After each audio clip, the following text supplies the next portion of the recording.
आज के हमारे इस वीडियो का टॉपिक है how to calculate battery backup time. मतलब इस वीडियो के अंदर हम यह जानेंगे कि हमारे घर पे अगर हमने 150 एच की बैटरी लगा रखी है तो हमको कितना बैकअप टाइम मिलेगा, अगर हमने 200 एच की बैटरी लगा रखी है तो हमको कितना बैकअप टाइम मिलेगा। तो इसी पॉइंट को आज के इस वीडियो के अंदर हम जान लेंगे। तो वीडियो को स्टार्ट कर लेते हैं। दोस्तों सबसे पहले मैं आपको कुछ जरूरी पॉइंट बता दूं कि हमारी जो बैटरी होती है हम सभी को पता है कई प्रकार की बैटरी का उपयोग किया जाता है। कहीं पे लीड एसिड बैटरी को लगाते हैं, कहीं पर हम जेल बैटरी को लगाते हैं, कहीं पर हम ड्राई बैटरी और कहीं कहीं पे हम ट्यूबुलर बैटरी को लगाते हैं। तो दोस्तों ये जो सभी बैटरी होती है इन सभी का जो बैकअप टाइम होता है वो थोड़ा अलग अलग होता है। लेकिन आप कई बार देखेंगे कि हमको सिर्फ एक ही बैटरी बैकअप का टाइम निकाल के बता दिया जाता है और हमें बोल दिया जाता है कि हमारी बैटरी इतना ही बैकअप टाइम देगी। पर दोस्तों ऐसा नहीं है, हमारी लीड एसिड बैटरी और इन सभी बैटरी का अलग अलग बैकअप टाइम होता है। तो दोस्तों अब हम इन बैटरी का बैकअप टाइम निकालना सीख लेते हैं। अब दोस्तों जब भी हम बैटरी के बैकअप टाइम को निकालने की बात करते हैं तो हमको कुछ मुख्य चीजें पता होनी चाहिए। सबसे पहली चीज हमारे बैटरी कितने एएच की है। सेकंड चीज हमको हमारे इलेक्ट्रिकल उपकरण की पावर पता होनी चाहिए, मतलब हमारा लोड कितने वॉट के अंदर है वो पता होना चाहिए। नेक्स्ट तीसरा पॉइंट हमें हमारी बैटरी के वोल्टेज पता होनी चाहिए, क्योंकि कहीं कहीं पर हम 12 वोल्ट की दो बैटरी का इस्तेमाल करके 24 वोल्ट को उपयोग में लेते हैं और कहीं कहीं पे हम सिर्फ 12 वोल्ट ही उपयोग में लेते हैं। तो हमको यह भी पता होना चाहिए कि हम 12 वोल्ट के सिस्टम को उपयोग ले रहे हैं या फिर 24 वोल्ट के सिस्टम को उपयोग ले रहे हैं। अब दोस्तों नेक्स्ट इन सभी को पता करने के बाद में हम हमारी कैलकुलेशन पे आ जाते हैं। अभी हम कैलकुलेशन को अच्छे से समझने के लिए मैं यहाँ पे कुछ एग्जांपल ले लेता हूँ। मैं मान लेता हूँ कि मेरे पास एक बैटरी है जो कि मेरे पास 150 एएच की है। इसके बाद में सेकंड मुझे लोड मतलब पावर पता होनी चाहिए जो कि वॉट के अंदर होनी चाहिए हमारे घर के उपकरण की। अब दोस्तों ये वॉट के अंदर पावर आपको कैसे पता चलेगी, इसके ऊपर मैंने ऑलरेडी वीडियो बना रखा है, आप उस वीडियो को एंड स्क्रीन से देख सकते हैं। अभी मैं यहाँ पे एग्जाम्पल के लिए मान लेता हूँ कि मेरे पास जो लोड है वो है 300 वॉट का। और तीसरा और आखिरी पॉइंट मुझे यह चाहिए कि मेरा जो डीसी सिस्टम है वो कितने वोल्टेज का है। तो मैं यहाँ मान लेता हूँ मेरे पास 12 वोल्ट की सिर्फ एक ही बैटरी है। अब इन सभी को लेके हम हमारी कैलकुलेशन के ऊपर आ जाते हैं। सबसे पहले हमको क्या कैलकुलेट करना है, हमको यह कैलकुलेट करना है कि हमारी जो बैटरी हमने लगाई है वो बैटरी आखिर डिस्चार्जिंग करंट कितना लेगी। मतलब कि हम सभी को पता है हमारे जो उपकरण चलते हैं, चाहे वो पंखा हो, टीवी हो, कुछ भी हो, वो किस पे चलते हैं, हमारे करंट से चलते हैं। तो आखिर हमारी जो बैटरी है उस 300 वॉट के उपकरण को चलाने के लिए कितने करंट को कंजप्शन करेगी, कितने करंट को खर्च करेगी। तो सबसे पहले हमको यह निकालना है। इसको निकालने के लिए हमारे पास में यह फॉर्मूला है, ये काफी ज्यादा सिंपल है, हमको कुछ नहीं करना। सबसे पहले मैंने जो आपको बताया कि आखिर हमारे कितने वॉट है, कितना हमारे पास लोड है, वो हम यहाँ रख लेंगे। तो मैंने एग्जांपल लिया था 300 वॉट का, तो मैंने यहाँ पे लिख दिया 300 वॉट और इस पावर के अंदर मैं डिवाइड करूंगा यहाँ पे वोल्टेज का। दोस्तों यहाँ पर एक बात को ध्यान रखना है, कभी भी मेरे को यहाँ पे एसी वोल्टेज से डिवाइड नहीं कर देना है, यहाँ पे मेरे को बैटरी के वोल्टेज देखना है, जो कि मैंने आपको तीसरे पॉइंट बताए थे। तो मेरी जो बैटरी है वो 12 वोल्ट की है, तो मैं यहाँ पे लिख दूंगा 12 वोल्ट। अब दोस्तों इसके बाद में मैं जैसे इन दोनों को भाग करता हूँ तो मेरा जो आंसर आता है वो आता है 25 एम्पियर। अब दोस्तों आखिर 25 एम्पियर हमें क्या बताता है, तो सिंपल सी बात है कि हमारी ये बैटरी है, इस बैटरी के एक पॉजिटिव टर्मिनल है, एक नेगेटिव टर्मिनल है। इसको हम क्या करते हैं, इन्वर्टर से कनेक्ट करते हैं और फिर बाद में यहाँ पे हम हमारे उपकरण को जोड़ देते हैं जो इन्वर्टर से एसी सप्लाई निकलती है।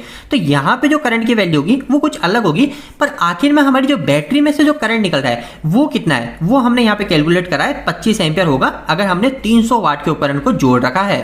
अब दोस्तों इस तरीके से बैटरी का डिस्चार्जिंग करंट निकालने के बाद में हमको सिर्फ एक और कैलकुलेशन करनी है और हमको हमारा बैकअप टाइम पता चल जाएगा। तो अब ये बैटरी बैकअप टाइम निकालने के लिए हमारे पास में क्या फॉर्मूला रहता है, तो सबसे पहले मेरे को यहाँ पे लिखने होते हैं हमारे बैटरी के एएच, मतलब हमारी बैटरी कितने एम्पियर हावर्स की है, और नीचे मैं डिवाइड करता हूँ जो कि अभी मैंने यहाँ निकाला था बैटरी का डिस्चार्जिंग करंट। तो मैं यहाँ लिख देता हूँ बैटरी डिस्चार्जिंग करंट। अब इसके बाद में दोस्तों हम इसके अंदर हमारी वैल्यू को पुट कर लेते हैं। तो बैटरी के एच मैंने एग्जांपल में लेते हैं कि हमारी बैटरी 150 एच की है, तो मैं यहाँ लिख लेता हूँ 150 एच की बैटरी है और नीचे मैं डिवाइड करूंगा बैटरी के डिस्चार्जिंग करंट से। तो यहाँ पे मेरा डिस्चार्जिंग करंट कितना था बैटरी का, वो था 25 एम्पियर। अब दोस्तों जैसे ही मैं 150 के अंदर 25 का भाग लगाता हूँ तो यहाँ पे मेरी वैल्यू आती है 6 और यहाँ से एम्पियर कट जाता है और बच जाता है ऊपर हावर्स। तो यहाँ पे हो जाता है मेरे 6 घंटे।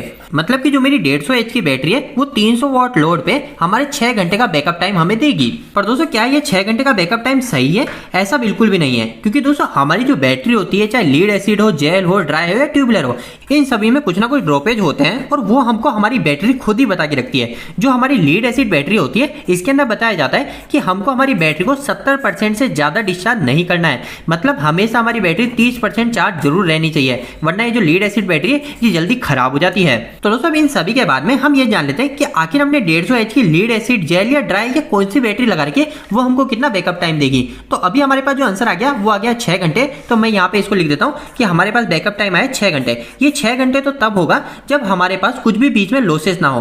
तो सबसे पहले हम लीड एसिड बैटरी का बैकअप टाइम निकाल लेते हैं। यहाँ पर कंपनी हमें बताती है कि हम 70% तक ही हमारी इस बैटरी को डिस्चार्ज कर सकते हैं, इससे ज़्यादा हम इसे डिस्चार्ज नहीं कर सकते। तो अब इस कैलकुलेशन के लिए हमें क्या करना होगा, तो हमारा जो लास्ट में 6 घंटे का बैकअप टाइम आया था, उस 6 घंटे का हम 70% निकाल लेंगे, मतलब 6 × 70 भाजक 100। इसको और आसान करने के लिए ये 2 जीरो कट जाएंगे और ये जीरो के बाद में यहाँ पे पॉइंट आ जाएगा, तो 6 × 0.7, और इन दोनों को जैसे मैं मल्टीप्लाई करूंगा तो यहाँ पे जो मेरी वैल्यू आएगी वो आएगी 4.2 आवर्स। अभी दोस्तों यहाँ पर एक और महत्वपूर्ण चीज आती है कि आखिर जो पॉइंट के बाद की जो संख्या है इसको हमको मिनट में कन्वर्ट करना पड़ेगा। अभी हमारी घंटे के अंदर है, तो हम क्या करेंगे, इसको 0.2 मल्टीप्लाई बाय 60 कर देंगे, मतलब हमारे 1 घंटे के अंदर कितने मिनट होते हैं, 60 मिनट होते हैं, तो हम मल्टीप्लाई बाय 60 कर देंगे। तो इसको मल्टीप्लाई करने के बाद में आते हैं हमारे 12 मिनट, मतलब हमारा जो आंसर आता है वो आता है 4 घंटे 12 मिनट। और दोस्तों इस आंसर से हमें यह पता चल जाता है कि अगर हमारे पास में 150 AH की एक 12 वोल्ट की बैटरी है और अगर हमने उस पर 300 वॉट का लोड जोड़ रखा है जो कि लीड एसिड बैटरी है, वो हमें कितना बैकअप टाइम देगी, वो हमें देगी 4 घंटे 12 मिनट का बैकअप टाइम देगी। अब दोस्तों वहीं हम नेक्स्ट बात कर लेते हैं, अगर हमारे पास जेल ड्राई या फिर ट्यूबुलर बैटरी है तो हमारा कितना बैकअप टाइम होगा। तो दोस्तों इसका एक्चुअल में अगर आपको कितना बैकअप टाइम मिलेगा वो आपको पता करना है, तो आप हमेशा उस बैटरी के ऊपर ही जाएं और बैटरी की जो मैनुअल गाइडलाइन होती है उसी को आप जाके पढ़ें। फिर भी हम जो एवरेज देखेंगे इनका जो बताया जाता है वो बताया जाता है हम इसको 90% तक इसको कंज्यूम कर सकते हैं, मतलब 90% तक बैटरी को डिस्चार्ज कर सकते हैं। तो अब हम क्या करेंगे, लीड एसिड बैटरी के अंदर हमने 70% निकाला था, अब हम 90% निकालेंगे, जो कि काफी ज्यादा आसान है। हमारा 6 घंटे का नॉर्मल बैकअप टाइम था, तो हम 6 × 0.9 कर देंगे और इन दोनों को मल्टीप्लाई करते मेरी वैल्यू आती है 5.4 आवर्स। अभी यहाँ पे लास्ट में जो 0.4 है इसको भी मेरे को मिनट में कन्वर्ट करना पड़ेगा, तो काफी आसान है, 0.4 × 60, और जैसे मैं इन दोनों को मल्टीप्लाई करता हूँ तो यहाँ पे आ जाता है मेरे 24 मिनट। मतलब कि अगर मेरी बैटरी की एफिशिएंसी 90% है तो मेरी बैटरी पे मैं 5 घंटे 24 मिनट का बैकअप टाइम ले सकता हूँ। और वहीं हमने देखा था लीड एसिड के केस में यहाँ पर 70% एफिशिएंसी थी, इसकी वजह से मैं यहाँ पे सिर्फ 4 घंटे 12 मिनट का ही बैकअप टाइम ले पा रहा था। तो दोस्तों यहाँ पर आप क्लियरली डिफरेंस दे सकते हैं, दोनों ही केस में हमारे पास 150 AH की बैटरी थी, दोनों ही केस में हमारे पास 300 वाट का लोड था और सेम हमारे पास एक 12 वोल्ट की ही बैटरी थी। तो दोस्तों उम्मीद है कि आज के इस वीडियो के बाद आप बैटरी के बैकअप टाइम को निकाल पाएंगे। अगर आप इंटरनेट से एक नई बैटरी को लेने की सोच रहे हैं तो मैं कोशिश करूंगा हमारे इस वीडियो के डिस्क्रिप्शन बॉक्स में कुछ अच्छी बैटरी के लिंक डालने के, आप उनको भी जाकर चेक कर सकते हैं। दोस्तों आपको यह वीडियो कैसा लगा, इस वीडियो को लाइक करके जरूर बताएं। अगर आपको कोई भी सवाल इस वीडियो के ऊपर या फिर इलेक्ट्रिकल से जुड़ा था, आप मुझे नीचे कमेंट बॉक्स में कमेंट करके पूछ सकते हैं। इलेक्ट्रिकल की वीडियो अगर आप हिंदी में देखना पसंद करते हैं, आज हमारे चैनल को सब्सक्राइब कर लीजिए। आज के लिए इतना ही, धन्यवाद।